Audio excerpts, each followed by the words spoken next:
everyone and welcome back to TPG, another episode. I just want to say a quick thanks to everyone who's been watching the videos, either on YouTube or on TikTok. I know, but hey, thank you, I really appreciate it. Keep commenting, keep liking. Don't forget to share and subscribe to everyone, that would be massive help. Thank you very much. Yeah, so let's get into it. I just want to quickly talk about the weekend. So Sunday's coming up, knockout games are starting tomorrow, Saturday. But Sunday, England, Slovakia, where do we think that's going to happen? I do think there's going to be a few changes to the match day lineup. Most notably, I believe Mainu is probably going to start after his appearance the other day. I thought his 45 minutes that he came on for were really impressive. Considering what we'd had in midfield next to Rice in the previous two, he just had something more of a complete centre midfielder. Because you had the Arnold with the vision and the attacking play, and then the Gallagher as the all-purpose, just run. But Mainu's kind of both. You've kind of got both with Mainu, and I do think in the future will be a very good player. So I think that would be a real big help for Declan Rice in there. Personally, if Shaw's even half fit, you've got to start him at left back. You didn't bring him all this way so he could train with the group, give him I-5s and training. Trust him. Give him a go. If he breaks down after half an hour, it is what it is. Take him off, put Trippier back on. But we'll never know what this team might be with an actual left back in it. It could make all the difference. Trippier's done a fantastic job, but he's constantly going to want to come on his right foot. He doesn't overlap the way Luke Shaw does. He's not keeping the width because obviously he's naturally going to want to come inside a little bit.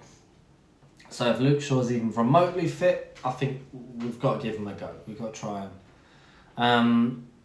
There's a lot of hate for Saka right now. I'm not really quite sure why. He's been one of England's most consistent players, not just this tournament, over the last couple of years. So it's really confusing as to why he's getting the hate he is.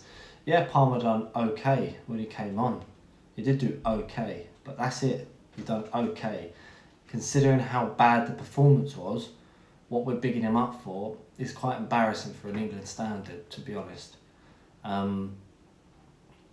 Personally, I don't think Southgate is going to drop Saka. I don't. I have a feeling he's going to chop Foden or Bellingham, and I think in a way he'll use the excuse of Foden popping home and coming back again, missing a day, maybe two training. Is to use that as an excuse not to start him, and I think we'll see a change on the left.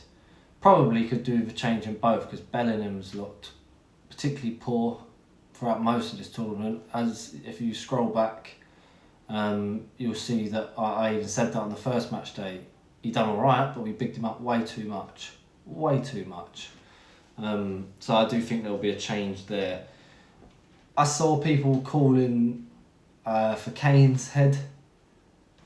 Who calls for their national country's captain during the Euros or World Cup? Who does that? That's ridiculous.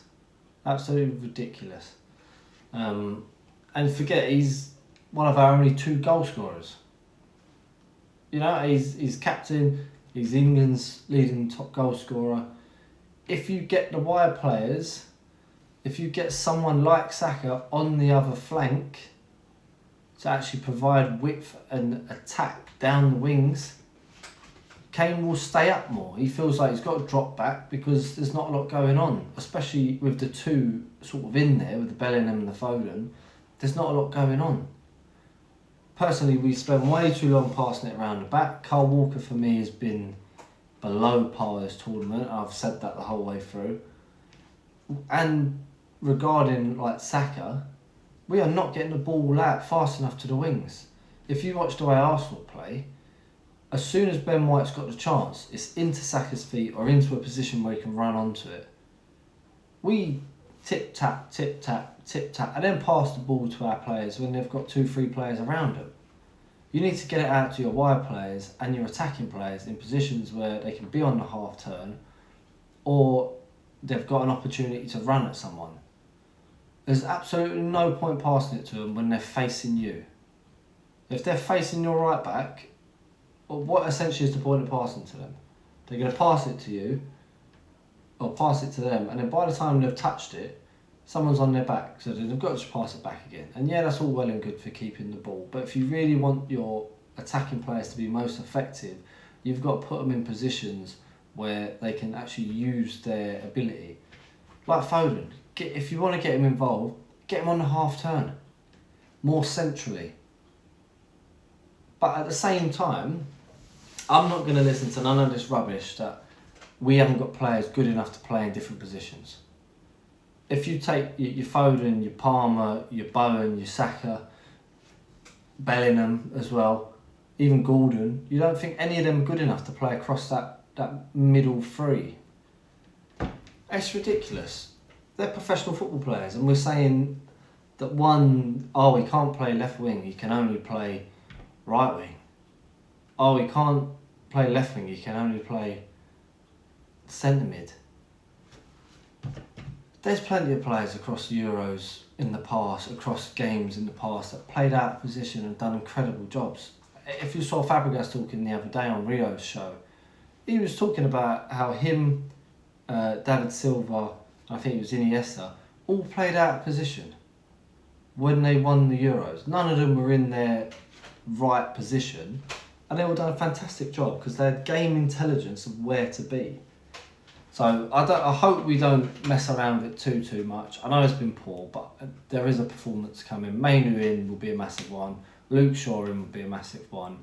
And put a winger on the left. And for me as well, change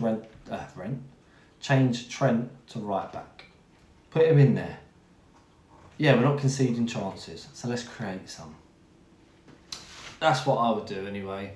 Let me know in the comments what you would do. And again, thank you for your support. Like, share and subscribe, and I shall see you really soon, hopefully on Monday or Tuesday, after England have absolutely demolished Slovakia and we're into the next round. Peace out, ladies.